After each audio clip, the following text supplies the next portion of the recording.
Hello everyone.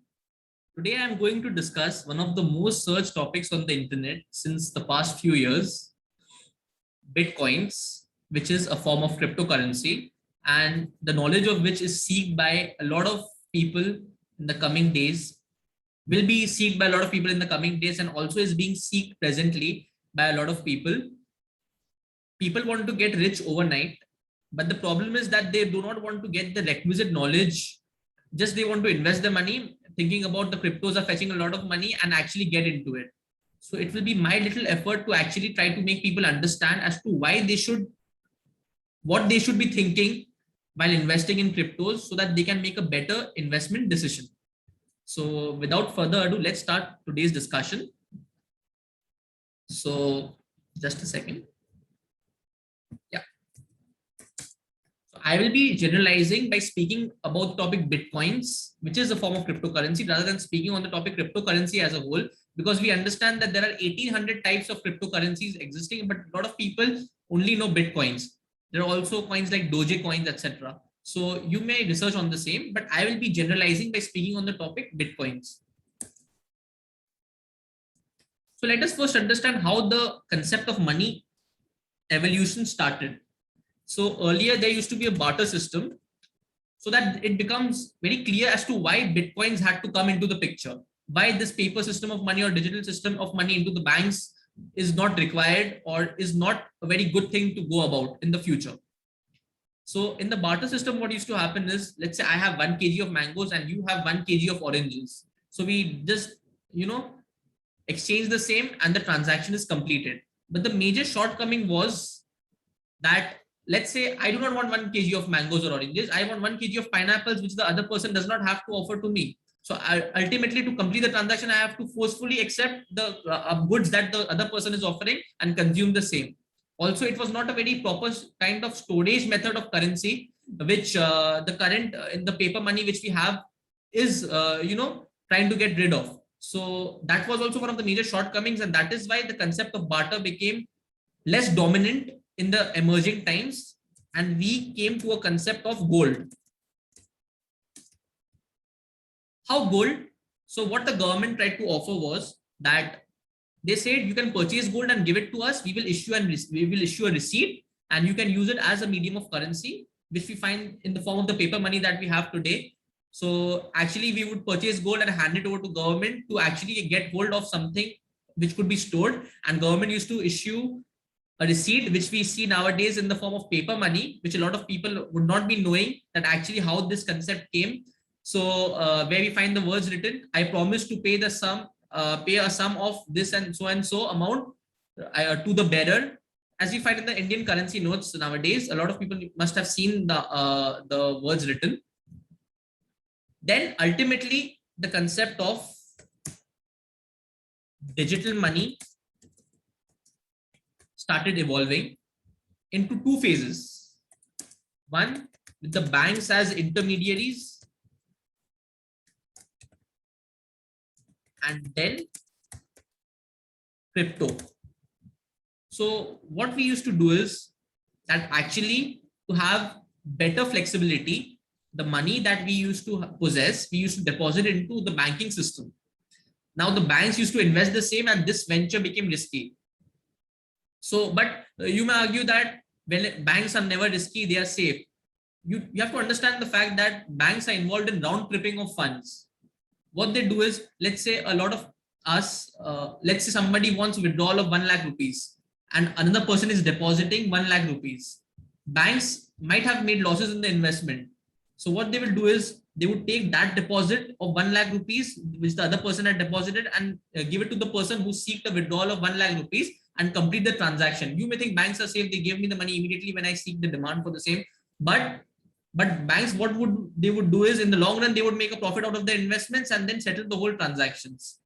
Also, there was an element involved in the traditional sources of money, talking about the fact that a lot of people ask this question as to why, if government can actually print money, then why they do not just keep on printing money and solve the problem of the economy. A lot of people who are experts in economics would find this question very funny, but I would like to address all of you who have this question in mind, which is very good.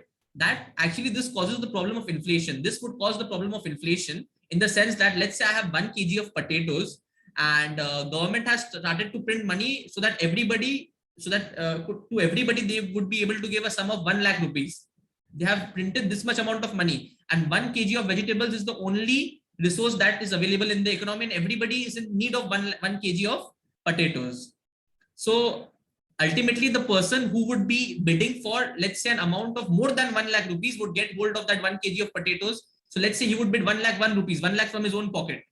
So ultimately, more and more amount of money the government prints, the more prices hike which will be observed, and it would cause a problem of inflation, which is not a very good thing in the economy. And that is why government do not just have the option and liberty to keep on printing money and depreciating the currency of the economy of the country. So that was also one of the major shortcomings which I forgot to mention while I was discussing the third source of evolution. So this is how the concept of cryptocurrency came into the picture. There was an article published by a Japanese person, I do not recall the name, in the year 2008 or 2009, where he mentioned actually the possible emergence of a form of cryptocurrency in the market, given the shortcomings which I mentioned above in the traditional banking system. Also, banks were subject to failure of transactions, hacking, etc. So these were the major shortcomings he discussed in his article as to why the concept of cryptocurrency should emerge. Also, the government have the liberty to actually change the legal nature of the money involved, like we observed in the case of demonetization. So all these risks are there, which may cause detrimental situations for the people in the economy. So cryptocurrency would involve in less possibilities of getting your account hacked or failure of transactions or these shortcomings. So that is why the concept of cryptocurrency started emerging. But the major shortcoming of cryptocurrency is less acceptability in the market. So let's say we have reward points in Paytm for the transactions that we do in Paytm. We have reward points which we get, which we can only use in Paytm itself. The time when actually we will be able to use the reward points in outside world also, the value of those reward points will rise. But now the value is less because we can only use it in one scenario in Paytm itself. So it is a very rigid kind of thing, and that is why the value is less. Same is the case with cryptos. Not everybody is accepting. You may want to go to eat to a street vendor outside some food or whatever snack you want to eat, but he won't accept cryptos. He will either seek at most Paytm or any digital wallet or cash. So the time when actually they start accepting cryptocurrencies, the value of cryptocurrency will rise, and that is why we say cryptocurrencies are so volatile. Now, the concept of actually how the whole system works. So cryptocurrencies are not physical coins or money, etc. They are nothing but Bitcoin addresses or cryptocurrency addresses that you're actually buying when you're actually purchasing Bitcoins or cryptocurrency, through which you make a transaction into another cryptocurrency or Bitcoin address, and that is how the whole transaction executes. Now, talking in very layman terms and trying to speak less of technological terms, what actually happens is you might think that blockchain technology is involved. What is this blockchain, etc.? So let me just try to make you understand that it is not something related to excessive coding, etc., that you have to code a lot. They are mainly a lot of computers come into the picture. Let's say 10,000 or 15,000 computers, they get merged and they run automatically some algorithms, which is known as the process of Bitcoin mining, through which Bitcoins are generated. So if third parties were allowed to do so, again, there would be the same problem that was emerging in the case of banks. And that is why these have been the miners have been restricted to actually come into the picture and do the process of Bitcoin mining. So I just explain you the concept of Bitcoin mining, which is nothing but actually running automatic algorithms through the use of a lot of computers, and then as a reward, Bitcoins are awarded, and that is how Bitcoins are actually generated. Now, the thing is that a lot of Bitcoin mining would again lead to the same problem that was arising in the case of the potatoes example, which I gave. In the case of when I was explaining why government do not print a lot of money, currency notes to solve the problem of economy. Again, a lot of Bitcoin mining would involve the problem of inflation, and that is why a restriction has been imposed upon the same. As far as I believe, as far as what I read last time, 21 million Bitcoins can be generated or raised throughout the year, there has been a ceiling limit set so that there is less volatility involved. Let's say in the years, in the previous years, let's say around 4 to 5 years back, you could generate 200 to 300 Bitcoins.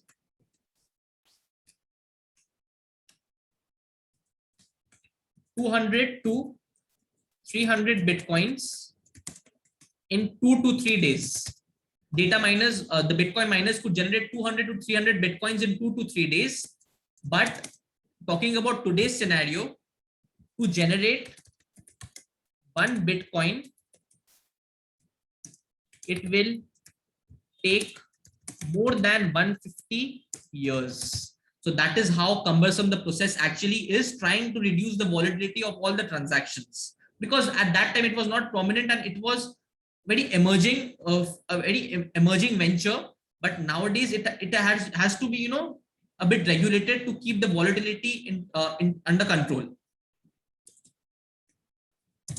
Now the shortcomings of cryptocurrency: it is less accepted, which I already mentioned, less acceptability, less regulated by the government. There's hardly any government intervention. In fact, the Reserve Bank of India had released guidelines for all the intermediaries involved in the cryptocurrency transactions as to restrictions on the less acceptability of the Bitcoins into the whole banking system. Let's say banks cannot accept cryptocurrency transactions as a whole.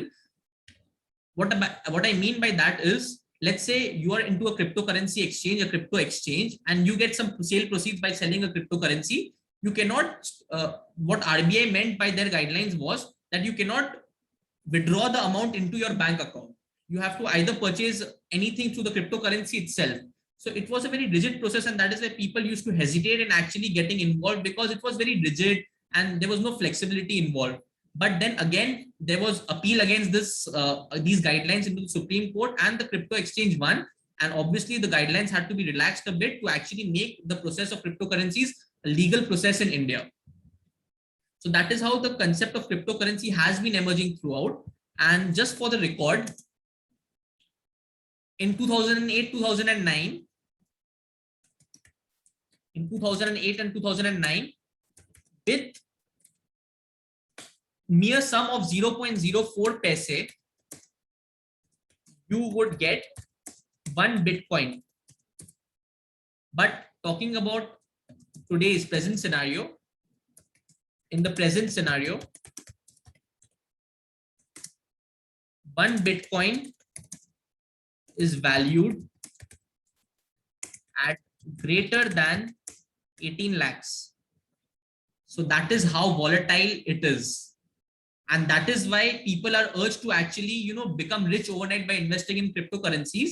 But as a matter of fact, and also as a matter of advice, I would like to advise the viewers of this video that if you invest smartly, you will become rich through cryptocurrencies. But if you are impatient and you actually want to get rich overnight, you are bound to fail. Like there are 90% chances that you're bound to fail if you're not thinking and investing, because in 15 seconds, the whole picture might change. The value might, you know, fluctuate a lot. The graph is very haphazard. It is like this is whatever. You can imagine. So this video is not to urge you people to invest in cryptocurrencies or Bitcoins, etc. It is just to make people aware as to why Bitcoins had to actually come into the picture. What was the need? Just trying to invest into something without knowing why it came into the picture is absurd. And also one of the major shortcomings as to why people refrain from investing into cryptos. You will see smart investors refraining from investing into cryptocurrencies. The reason behind that is that you cannot value cryptocurrencies like other investment ventures like shares, debentures, to decide actually as to if they're overvalued or undervalued. And this is the right time to enter the market and actually buy it or sell it. You do not know the valuation process of the Bitcoins or cryptocurrencies. And that is why it is actually, there's also a luck factor as to what might happen and how volatile the whole picture may be. But obviously there are people who believe in the faith of the process, and big investors like Elon Musk, JP Morgan Chase, PayPal have been continuously investing into the venture of cryptocurrencies, and they might have lost money, and they have also been able to make a lot of money. So it all depends on the risk appetite of the person.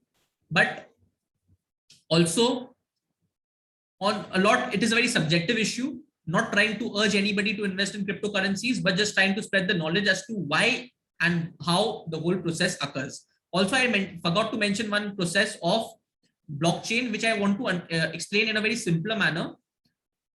Since a lot of computers were involved, which I mentioned while I was trying to explain the process of cryptocurrencies, what exactly happens is that the process of hacking, which is to occur in the banking transactions, here how it is reduced is a same transaction is maintained in the same ledger throughout all computers. And there's a game which is emerging a lot. We used to play a lot in the earlier times, chain. When if one person would tap on the other person, he would become hold his hands, and there would be a chain. And again, the next person they catch, again they would hold their hands, and the whole chain would form. And accordingly, the last person which would stay would be the winner.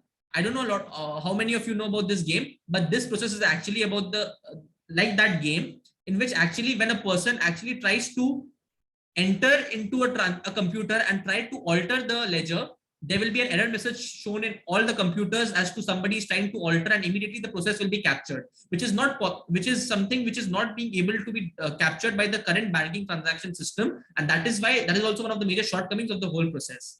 So I think I have tried to explain. I don't know how successful I have been able, if I have been able to explain it to all of you who are viewing this video in a simpler terms as to what cryptocurrencies are, but I've tried my best to actually cover all the possible aspects which a layman would try to understand. So I hope this video has been useful, and if you find it insightful, please share it with everybody that you feel might be interested in this topic, so that maybe it may be helpful for them also. Thank you very much for watching the video till the very end, and I hope you guys really make wise decisions and make a lot of money in the current situation.